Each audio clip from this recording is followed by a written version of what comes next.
Сегодняшний экспонат из моей коллекции — это исследователь внешних и внутренних миров Observer, которого придумал Mars One, он же Марио Мартинес.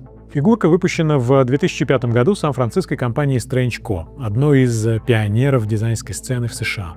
Кажется, этой компании стоит посвятить отдельный сюжет, потому что у меня к ним особое теплое отношение. Это первая американская компания, которая согласилась на дистрибуцию своей продукции в России.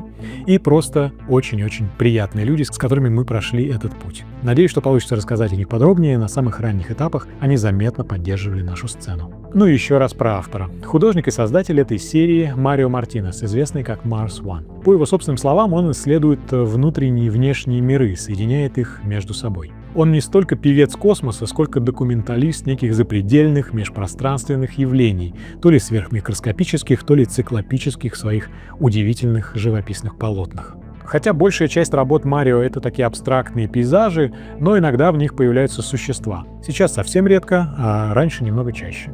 И как раз в тот момент, когда эти персонажи вошли в его мир, в Калифорнии начал набирать силу феномен дизайнерских игрушек. И Strange Co. заинтересовалась персонажной линией Mars One, и перед вами второй их совместный релиз. Кроме вот этого вот обсервера была выпущена еще мини-серия абстрактных существ под названием Invisible Plan и одноименная авторская фигурка Mars One. Подробнее мы посмотрим на них немножко позже в других выпусках передачи. Всего было выпущено несколько цветовых версий этой фигурки: серых 450 штук, красный и зеленый по 750, эксклюзивная черная и коллаборации с Золтраном, Delta Inc., также известным как Борис Теллиген, и граффити-легендой Син. Интересно, что хотя эти персонажи и антропоморфны, то есть имеют человеческие пропорции, в какой-то степени, и человеческие свойства, они также и постчеловечны, то есть более приспособлены к существованию в предложенных автором межпространственных сферах, словно ожившие иллюстрации к ненаписанной фантастической книге из будущего.